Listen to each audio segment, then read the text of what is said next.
Bismillahirrahmanirrahim.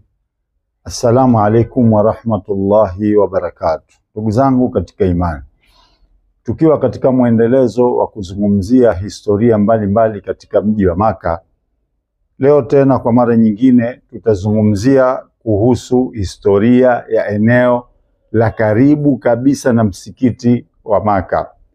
Eneo la kwanza tutakalolizungumza ni wakati unapokuwa uko upande wa Marwa, mashariki mwa Masjidi Haram, upande ambapo tunapomaliza ile Safa na Marwa, upande wa Marwa unapotoka katika mlango, kitu cha kwanza unachokutana nacho baada ya kutoka tu na kuingia uwanjani, utakutana na vyoo.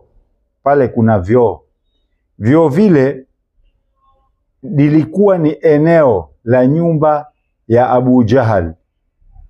Ile ilikuwa ni eneo la nyumba ya Abu Jahal, ambapo huyu alikuwa ni katika makafiri wakubwa, aliyekuwa akiupiga vita sana Uislamu, aliyetesa watu sana, aliyewaua watu sana, naye Allah subhanahu wa ta'ala akamjalia katika wenye kufa katika vita vya Badri.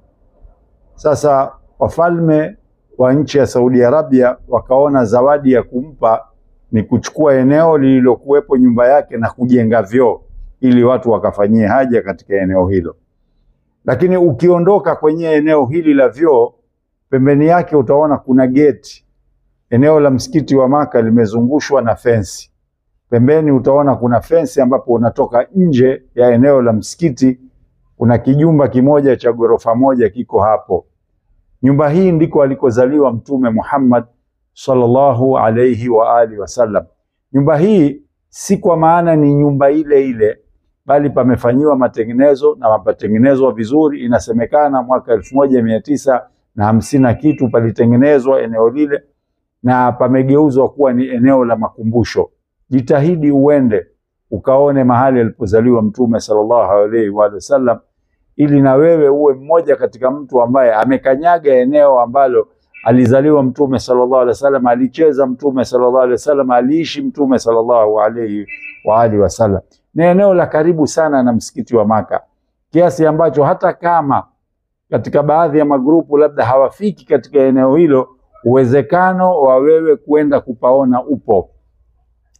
Lakini ukitoka katika eneo hili, ukatembea mkono wako wa kushoto kuteremka chini, mbele kidogo tunapokwenda tutakutana na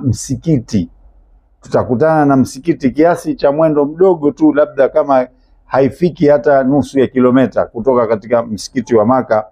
Kuna msikiti ambao uko hapo unaitwa Masjidi Jinn, maarufu kwa jina la Masjidi Jinn. Msikiti huu ni msikiti ambao una historia ndefu na nyingi, lakini moja katika historia, ndipo eneo ambalo majini waliweza kusikia Qur'ani, na Allah subhanahu wa ta'ala amelieleza hilo katika surati Jinn kwamba majini walisikia Qur'ani na wakaambiana kwamba wamesikia maneno ya ajabu. Na Mtume sallallahu alayhi wa alihi wasallam ilikuwa ni moja katika eneo ambalo alikuwa anakwenda na wanawasomesha majini Qur'ani. Lakini ukitoka kwenye eneo hilo ukisogea mbele, ni eneo ambalo uwezekano wa kutembea kwa miguu upo. Ukisogea tena mbele kidogo utakutana na makaburi maarufu sana katika mji huu wa Maka, ambao yapo karibu sana na msikiti, yanaitwa makaburi ya Al-Mula.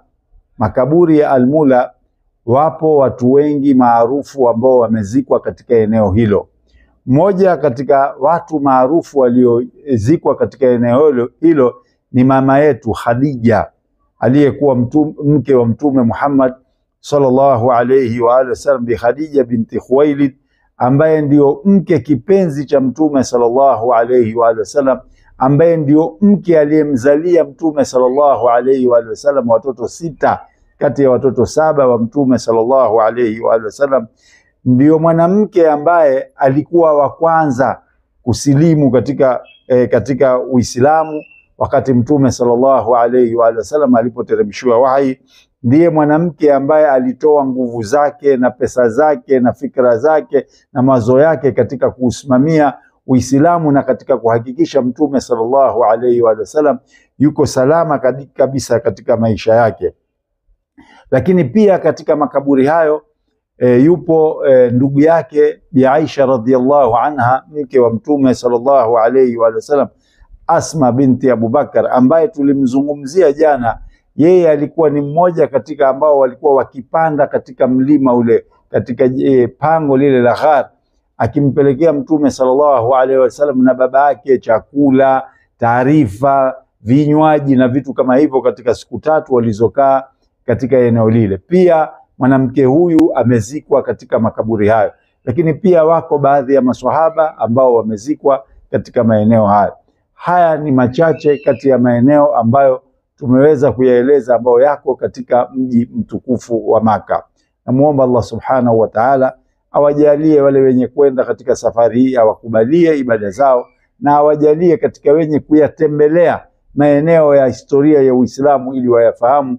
Na Allah subhanahu wa ta'ala atujalie na sisi tuwe wenye kwenda mara kwa mara, na tukubalie matendo yetu. Wakumbushe Waislamu, Allah atakulipa.